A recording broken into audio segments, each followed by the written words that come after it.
ఈ కూటమి ప్రభుత్వం కూటమిగా ఏర్పడిన తర్వాత ఎన్నికలకు ముందు అనేకమైన హామీలను ఇచ్చింది. సూపర్ 6 అని చెప్పి ఇచ్చిన ప్రతి హామీని నెరవేరుస్తామని చెప్పారు. అంతేకాకుండా ఓట్లేండి తమ్ముళ్ళు, మీరు ఓట్లేండి తమ్ముళ్ళు, విద్యుత్ ఛార్జీలు పెంచం, పైగా తగ్గిస్తాం గ్యారంటీ అని ఊరు వాడ వెళ్ళి బలపం గట్టుకెళ్ళి చెప్పారు చంద్రబాబు నాయుడు గారి నాయకత్వంలోని కూటమి. మొత్తం తగ్గించేసేస్తాం, చంద్రబాబు నాయుడు గారు అధికారంలోకి రాగానే తగ్గించేస్తాం, జగన్మోహన్ రెడ్డి గారి కాలంలో విపరీతంగా పెంచేశారు అనేటువంటి మాట చెప్పారు. దాంతోపాటు ఏమన్నారంటే, అసలు మమ్మల్ని ఎన్నుకోండి, సంపద సృష్టిస్తాం, సంపదను సృష్టించి ఈ రాష్ట్రాన్ని అద్వితీయంగా పురోగతిలోకి తీసుకువెళ్తాం అనేటువంటి మాట చెప్పారు. ఇవాళ ఏం జరుగుతుంది? 6 నెలల్లోనే మొత్తం చంద్రబాబు నాయుడు గారి నిజస్వరూపం బయటపడిపోయింది. ఇచ్చిన మాటను దేన్ని కూడా నెరవేర్చడు చంద్రబాబు నాయుడు గారిని. పూర్వం మాట ఉంది, అది మర్చిపోయి ఓట్లేశారు.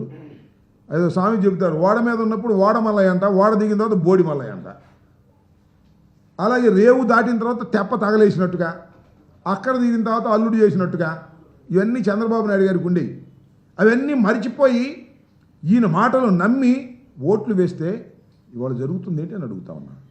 కరెంటు ఛార్జీలు తగ్గించారా? తగ్గించకపోతే తగ్గించకపోయారు. అలా అట్టి పెట్టారా పెంచుకోకుండా? అది లేదు. విపరీతంగా ఛార్జీలు పెంచేటటువంటి కార్యక్రమం చేస్తున్నారు. బాదుడే బాదుడు, ఇది చంద్రబాబు నాయుడు గారి డైలాగ్ గుర్తుందా మీకు? ఇంతకుముందు బాదుడే బాదుడు, బాదుడే బాదుడు అని చెప్పుకొచ్చాడు. ఇవాళ సావబాదుడు, ఇవాళ బాదుడే బాదుడు. 6 నెలలకే ఇవాళ 15,485 కోట్ల రూపాయలు ప్రజల మీద భారం వేశారు. నవంబర్లో 6,000 కోట్ల బిల్లు, అలాగే వచ్చే నెల నుంచి 9,412 కోట్ల రూపాయలు పెంచేటటువంటి కార్యక్రమం. విద్యుత్ వినియోగదారుల మీద, గృహ వినియోగదారుల మీద 25% నుంచి 55% అర్ధంతరంగా పెంచేసి ఇవాళ చంద్రబాబు నాయుడు గారు ప్రజలను కసి తీర్చుకునేటువంటి కార్యక్రమం చేస్తున్నాడు. ఇది చాలా దురదృష్టకరమని మనవి చేస్తున్నా. అంతేకాదు, ఇంకొక విషయం చెప్తా ఇక్కడ మీకు. స్మార్ట్ మీటర్లు బిగిస్తున్నాం వైఎస్ఆర్ కాంగ్రెస్ పార్టీ అధికారంలో ఉన్నప్పుడు. స్మార్ట్ మీటర్లు బిగిస్తే రైతులకు అన్యాయం జరిగిద్ది అన్నారు.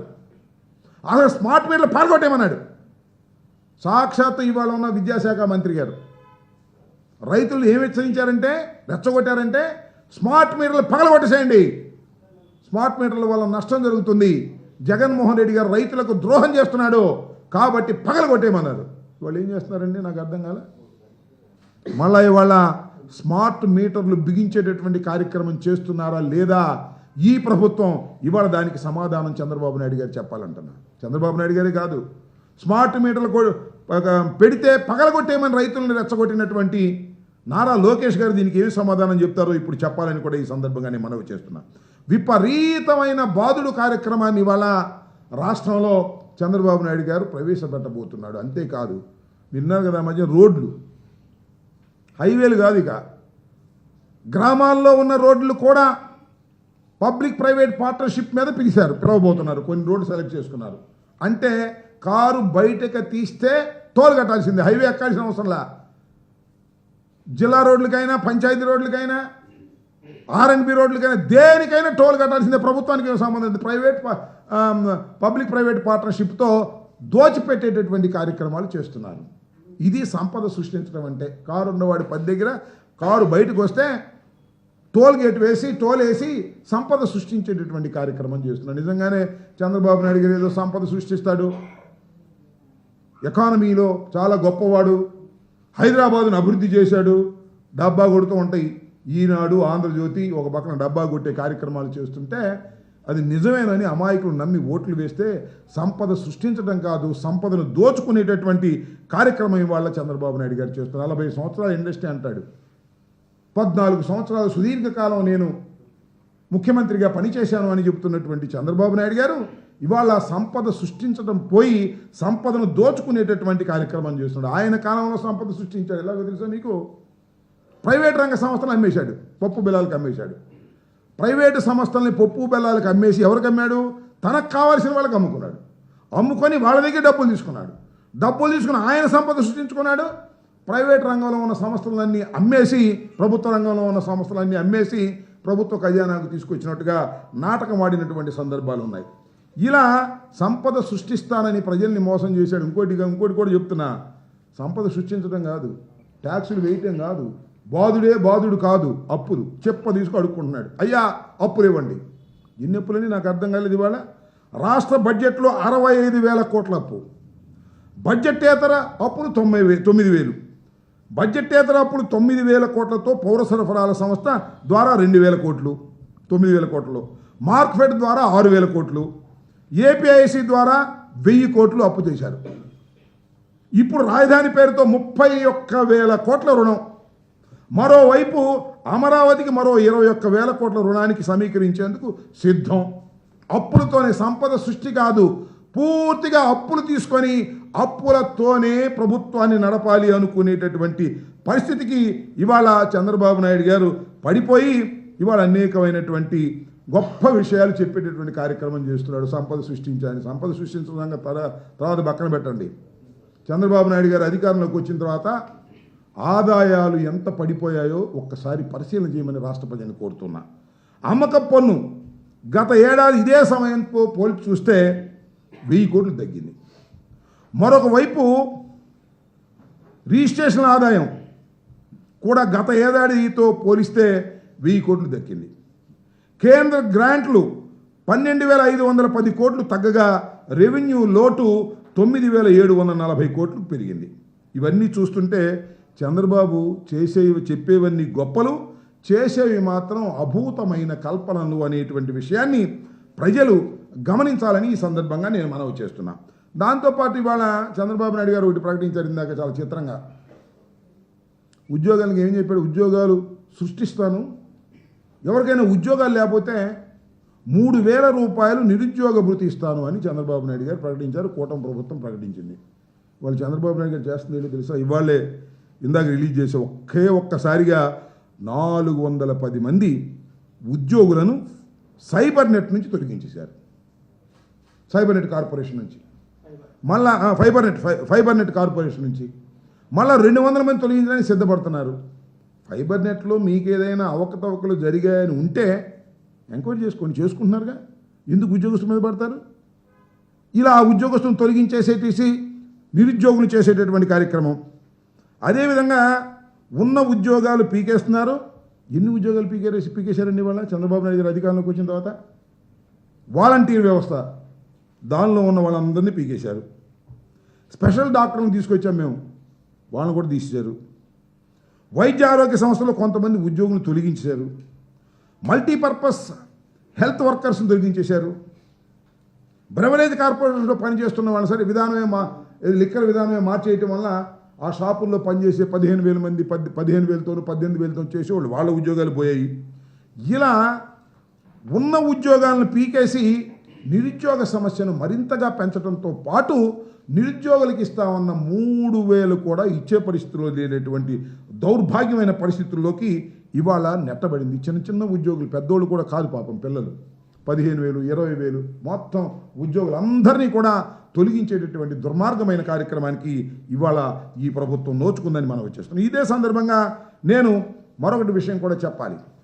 మీకు ఏదైనా ప్రభుత్వం మీద మా పార్టీ మీద కోపం ఉంటే, మా సమయంలో ఎవరైనా ఉద్యోగులు చేరితే వాళ్ళు మా పార్టీ వాళ్ళు కాదు, వాళ్ళు నిరుద్యోగులు, పాపం వాళ్ళకి ఉద్యోగం కల్పించాం, వాళ్ళ మీద కక్ష తీర్చుకుంటారని నాకు అర్థం కాలేదు. అసలు ఏమైనా సిగ్గని అనిపించలేదా చంద్రబాబు నాయుడు గారికి? ఉన్న ఉద్యోగులను పీకేసి నిరుద్యోగులు చేసేటటువంటి ఒక దుర్మార్గమైనటువంటి పద్ధతిని కక్ష సాధింపుతో ఇవాళ నారా చంద్రబాబు నాయుడు గారి ప్రభుత్వం, కూటమి ప్రభుత్వం వ్యవహరించడం అనేది చాలా దుర్మార్గమైనటువంటి విషయం అని కూడా ఈ సందర్భంగా నేను మనవి చేస్తున్నా. నేను సగర్వంగా చెప్తున్నా, వైఎస్ఆర్ కాంగ్రెస్ పార్టీ అధికారంలోకి వచ్చినప్పుడు 5 సంవత్సరాలు మేము పరిపాలన చేసినప్పుడు అద్భుతంగా నిరుద్యోగ సమస్యను కొంత మేరకైనా తగ్గించాలనేటువంటి దృక్పథంతో మేము అనేక మందికి ఉద్యోగాలు కల్పించినటువంటి పరిస్థితి మేము చూపించామని కూడా మనం చేస్తున్నాం. సుమారుగా మా టైంలో 30 లక్షల మంది నిరుద్యోగులకు ఉద్యోగాలు కల్పించినటువంటి ఘనత జగన్మోహన్ రెడ్డి గారి ప్రభుత్వానికి దక్కుతుందని కూడా ఈ సందర్భంగా నేను మనవి చేస్తున్నాను. రాగానే అక్టోబర్ 2 ఫస్ట్ మా ప్రభుత్వం అధికారంలోకి వచ్చి ప్రమాణ స్వీకారం చేయగానే అక్టోబర్ 2న జయంతి సందర్భంగా 1.34 లక్షల గ్రామ వార్డు సచివాలయాల్లో పర్మనెంట్ ఉద్యోగాలు ఇచ్చాం. 58,000 మంది ఆర్టీసీ ఉద్యోగులను రెగ్యులర్ చేశాం. ఎప్పుడు చేయనటువంటి విధానం. 58,000 మంది ఆర్టీసీ ఉద్యోగులు అలో లక్షణాన్ని వాళ్ళ లాసుల్లో వచ్చి బాధపడుతుంటే వాళ్ళందరినీ రెగ్యులైజ్ చేసి గవర్నమెంట్లో కలుపుకున్నటువంటి ఘనత జగన్మోహన్ రెడ్డి గారికి దక్కుతుంది. అలాగే 2.60 లక్షల మంది వాలంటీర్లను 2,60,000 మంది వాలంటీర్లను నియమించి ప్రతిదీ కూడా డోర్ డెలివరీ చేసే విధంగా మేము కల్పించడం జరిగిందని మనం చేస్తున్నాం. అవన్నీ కాకుండా 5 ఏళ్లలో ప్రభుత్వ రంగంలో వివిధ కేటగిరీల్లో మేము అనేకమైన ఉద్యోగాలు ఇచ్చాం.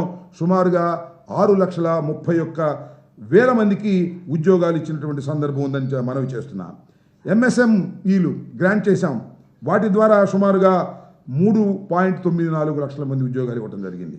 ఈ విధంగా అనేకమైనటువంటి లార్జ్ అండ్ మెగా ఇండస్ట్రీస్ సంబంధించి 1.02 ఉద్యోగులని మేము నియమించేటువంటి కార్యక్రమాన్ని చేపట్టడం జరిగింది. ఈ విధంగా వైఎస్ఆర్ కాంగ్రెస్ పార్టీ అధికారంలో ఉన్నప్పుడు, మా పాలనలో ఉన్నప్పుడు ఉద్యోగాలను క్రియేట్ చేసి ఉపాధి కల్పించే కార్యక్రమంలో నిరుద్యోగ సమస్య తగ్గించేయడానికి తీవ్రంగా ప్రయత్నం చేసినటువంటి ప్రభుత్వం. దమ్ముంటే ఆ పని చేయండి.